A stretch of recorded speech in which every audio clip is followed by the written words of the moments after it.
অসমীয়া ছবি জগতৰ দুখনকৈ বোলছবি হিট হোৱাৰ পিছত যতীন বৰাই পুনৰ তেওঁ সদৰি কৰে যে আন এখন ছবি নিৰ্মাণ কৰাৰ কথা চিন্তা কৰি আছে। ইতিমধ্যে তেওঁ নিজ মুখে মিডিয়াৰ আগত প্ৰকাশ কৰিছে। নমস্কাৰ বন্ধুসকল, আপোনালোকে চাই আছে আছাম কেয়াৰ ইউটিউব চেনেল। আমাৰ ইউটিউব চেনেললৈ আপোনালোকক পুনৰবাৰ স্বাগতম জনাইছোঁ বন্ধুসকল। আহকচোন বন্ধুসকল, যতীন বৰাই নিজ মুখে কি কৈছে আপোনালোকে এবাৰ চাওক। ইয়াৰ পৰা যিখিনি ৰাহি হয় তাৰে এখন ছবি কৰিম বুলি ভাবিছোঁ। নামটো মই অতি শীঘ্ৰে ঘোষণা কৰিম। কিন্তু মোৰ বৰ ভাল লাগিছে সমূহ অসমবাসীৰ আছে। মই আকৌ আপোনালোকক চিৰকৃতজ্ঞ আপোনালোকৰ ওচৰত, আৰু আপোনালোকৰ সংবাদ মাধ্যমকো মই ধন্যবাদ জনাব লাগিব। প্ৰমোশ্যনৰ সময়ত আপোনালোকে যথেষ্ট সহায় কৰিল।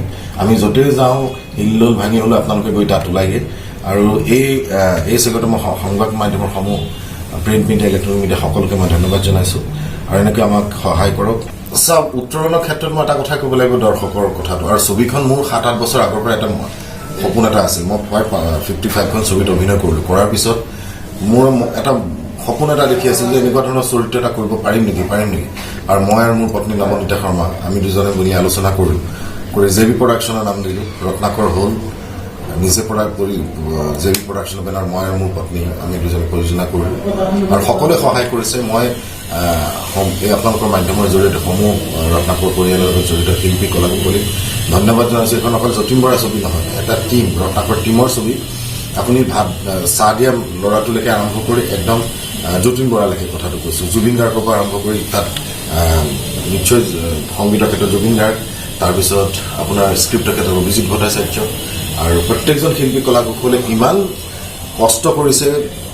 এনেকুৱাও চিটুৱেশ্যন গৈছে, আপুনি দেখিব চিনেমাখন চাই থাকিলে, যিটো আমাৰ যিটো মোৰ ঘৰ, আমাৰ চেৰাপুঞ্জীৰ যিটো ঘৰ, কাঠৰ ঘৰটো, সেই ঘৰটো এৰাতিৰ ভিতৰত 16জন আমাৰ টেকনিচিয়ান, আৰ্টিষ্ট, প্ৰডাকশ্যন মেনেজাৰ, মোৰ ৱাইফ সকলোৱে মিলি এক ৰাতিৰ ভিতৰত এই ঘৰটো ৰং কৰি উলিয়াইছে। মই ধন্যবাদ জনাইছোঁ যে এনেকুৱাও অসমীয়া ছবি হৈছে। আৰু ৰত্নাকৰ শ্বুটিঙৰ পিৰিয়ডটো বহুত ঘাট প্ৰতিঘাত পাৰ হ'ল, গৈ এতিয়া দৰ্শকৰ ওচৰলৈ আহিল। এতিয়া ভাল লাগিছে, সকলোৰে মনত সকাহ পাইছে। অসমীয়া চলচ্চিত্ৰ উদ্যোগৰ লগত জড়িত শিল্পী কলাকুশলী সকলোৱে এটা সাহস পাইছে যে কিবা এটা কৰিব পাৰিম বুলি, প্ৰত্যেকে অভিনেতা অভিনেত্ৰী।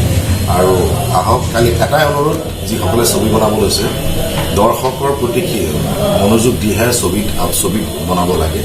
নেশ্যনেল ইণ্টাৰনেশ্যনেল এৱাৰ্ড আমাক খুবেই প্ৰয়োজন, যিটো আমাৰ এইটো ৰিকগনিশ্যন, অসমৰ এটা স্থান আছে।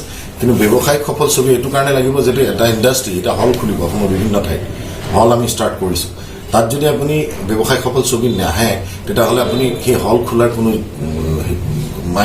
যোগ্যতা নাথাকিব। মই ভাবোঁ হলটো ডেফিনেটলি লাগিব, কিন্তু হলৰ লগতে ছবিও লাগিব। সকলোৱে ছবি জনা মানুহে ছবি কৰক আৰু ইণ্ডাষ্ট্ৰিটো আগুৱাই লৈছে। মোৰ ভাল লাগিছে। মই আশা কৰিছিলোঁ, কিন্তু ইমান এনেকুৱা ধৰণে হিল্লোল ভাঙি আহিব বুলি মই ভবা নাছিলোঁ। তাৰ কাৰণে মই চিৰকৃতজ্ঞ অসমবাসী ৰাইজৰ ওচৰত, লগতে অসমৰ বাহিৰত যিসকলে ছবিখন চাইছে। অসমৰ বাহিৰত হায়দৰাবাদ, মুম্বাই, দিল্লী, বেংগলোৰ, তাৰপিছত পাঞ্জাৱ, চেন্নাই, কেলকাতাত ৰিলিজ হ'ব।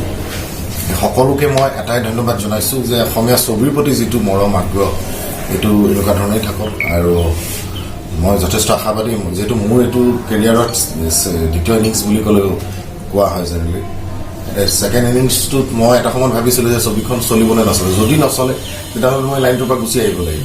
কিন্তু অসমৰ ৰাইজে সেইটো ক'ব নিদিলে। মোক আকৌ এটা মৰম দিলে যে অভিনয় কৰিব লাগিব। মই যিটো অসমৰ ৰাইজৰ কাৰণে যতীন বৰা হ'লোঁ, আৰু অসমৰ ৰাইজে মোক সঁহাৰি জনালে। মই এটা কাম কৰা সাহস পাইছোঁ। নতুনকৈ যতীন বৰাটো জন্ম হোৱা যেন লাগিছে, আৰু মই ভাল কাম কৰি যাম। নেক্সট অতি সোনকালে মই দ্বিতীয় ছবিখনৰ কাম আৰম্ভ। কালি এতিয়া মই এটাই কৈছোঁ যে আমাৰ জাতিটোৰ কাৰণে খুব দুখৰ কথা যে আজি মই থানাত যাবলগীয়া হৈছে। কোনোবাই অলপ ৰেকৰ্ডিং কৰি ফেচবুকত, ইউটিউবত আপলোড কৰিছে।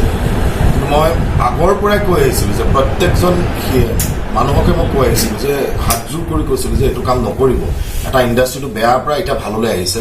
কিন্তু সেই কথাটো বহুতে কিছুমানে থানাত কেছ ৰেজিষ্টাৰ কৰিছিল। মই ৰিকুৱেষ্ট কৰিলোঁ যে নাই, মানুহজনক ধৰি, যিকেইজনে কৰিছিলে ধৰি আনিছিলে, মই অচিক কৈছোঁ যে এইটো ৰেজিষ্টাৰ কৰিব নালাগে, তেওঁক বুজাই মেলি এৰি দিওঁ। সেইখিনিলৈকে গ'ল। কিন্তু লাষ্ট যেতিয়া এইজন ল'ৰাক মই ৰিকুৱেষ্ট কৰাৰ পিছতো তেওঁ কৰা নাই ডিলিট, আৰু তেওঁ অতি সোনকালে আজিকালিৰ ভিতৰতো এৰেষ্ট হ'ব। কিন্তু বাকী যি কৰে আইনে ব্যৱস্থা ল'ব। মই এটা কথা কৈছোঁ যে ছবিৰ আমাৰ যি ইণ্ডাষ্ট্ৰিত ক্ষতি হ'ব পৰা কাম যদি কোনোবাই কৰে, তাক ৰেহাই দিয়া নহয়। সেইটো বেয়া কাম। পাইৰেচিয়ে আমাৰ ছবি উদ্যোগটো ধ্বংস কৰিলে, আকৌ সেইটোৱে কৰিব গৈ আছে। এটা আইনেও ব্যৱস্থা ল'ব, প্ৰশাসন আছে, তেওঁলোকে কৰক। কিন্তু মই আকৌ অনুৰোধ কৰিছোঁ, এইটো কাম কৰিব নাপায়। এটা ধন লৈ উঠিছে। এতিয়া হিন্দী ছবি, এটা অসমীয়া ছবিৰ ওচৰত হাৰ মানি গৈছে মই কোৱা নাই যে হিন্দী ছবি বেয়া হৈছে বুলি কিন্তু এতিয়া মানুহে অসমীয়া ছবি আঁকোৱালি লৈছে। আঁকোৱালি লৈছে এইটো খুব ভাল কথা আৰু সকলোৱে সহায়